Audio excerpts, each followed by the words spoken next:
পাঁচ দফা দাবিকে সামনে রেখে বৃহস্পতিবার ধর্মনগর মহকুমার বিভিন্ন এলাকার আশা কর্মীরা সিডিপিও কার্যালয়ে ডেপুটেশন প্রদান করেন। এদিন একটি প্রতিনিধি দল সিডিপিওর সঙ্গে সাক্ষাৎ করতে কার্যালয়ে গেলেও তিনি উপস্থিত না থাকায় আশা সুপারভাইজারের হাতে দাবি সম্বলিত স্মারকলিপি তুলে দেন। আশা কর্মীদের দাবিগুলির মধ্যে রয়েছে বর্তমানে কাজের জন্য দেওয়া 4G মোবাইলের পরিবর্তে 5G মোবাইল ফোন প্রদান, প্রতি মাসে 350 টাকা মোবাইল রিচার্জ ভাতা চালু, বর্তমান বাজার দরের সঙ্গে সামঞ্জস্য রেখে ফিডিং বিল বৃদ্ধি, দ্রুত গ্র্যাচুইটি প্রদান এবং দীর্ঘদিনের বকেয়া ও পরিষেবা সংক্রান্ত সমস্যার দ্রুত সমাধান। আশাকর্মীরা বলেন, দীর্ঘদিন ধরে গুরুত্বপূর্ণ স্বাস্থ্য পরিষেবায় কাজ করলেও তাদের একাধিক ন্যায্য দাবি এখনো পূরণ হয়নি। তাই প্রশাসনের কাছে দ্রুত দাবি বাস্তবায়নের আবেদন জানানো হয়েছে। একই সঙ্গে তারা হুঁশিয়ারি দিয়ে বলেন, নির্দিষ্ট সময়ের মধ্যে দাবিগুলি পূরণে কার্যকর উদ্যোগ না নেওয়া হলে আগামী দিনে বৃহত্তর আন্দোলনের পথে নামতে বাধ্য হবেন। কর্মসূচিকে কেন্দ্র করে কার্যালয় চত্বরে কিছু সময় বিক্ষোভ প্রদর্শন করেন আশা কর্মীরা। কি দাবি দেওয়া রয়েছে?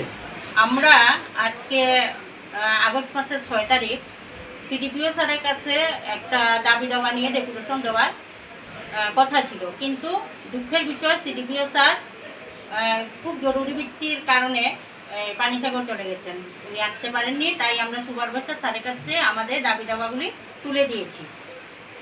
এটাই আজকে ডেপুটেশন। আমাদের দাবি দেওয়ার মধ্যে কি কি দাবি দেওয়া ছিল? দাবি দেওয়ার মধ্যে কি বলতে, আমাদের যে স্মার্টফোনটা দেওয়া হয়েছে এটা 4Gতে আমরা কোনো কাজ করতে পারি না।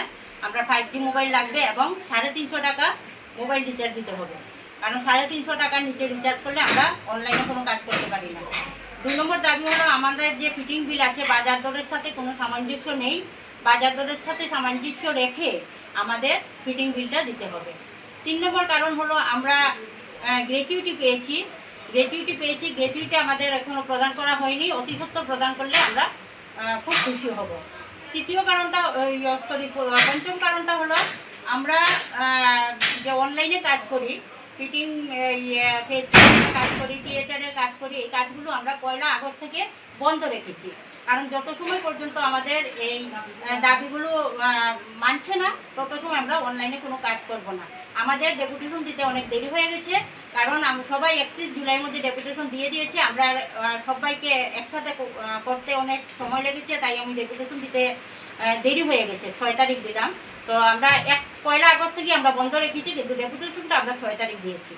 তো সরকারের কাছে আবেদন, আমাদের ডিপার্টমেন্টের কাছে আবেদন, আমাদের অতি সত্বর আমাদের যে ভাতা আছে, আমরা অনারিয়াম যে পাই, অনারিয়ামটা বাড়িয়ে দেওয়া হোক এবং ফিটিং বিলটা বাজার দরের সাথে সামঞ্জস্য রেখে আমাদের দেওয়া হোক এবং মোবাইলটা 5G দেওয়া হোক।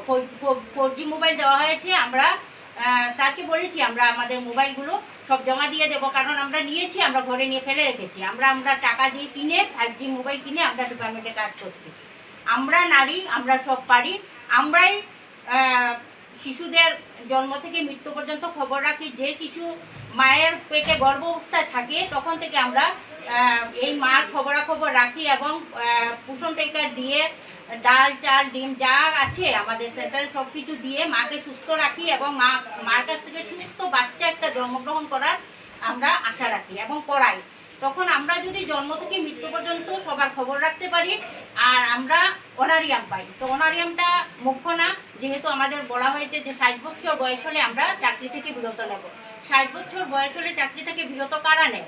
যারা সরকারি এমপ্লয়ি হয়। তো আমরা সরকারি এমপ্লয়ির মধ্যে পড়ি, তো আমাদের সরকারি স্বীকৃতি দিতে হবে, এটা আমাদের রাজ্য সরকারের কাছে আবেদন।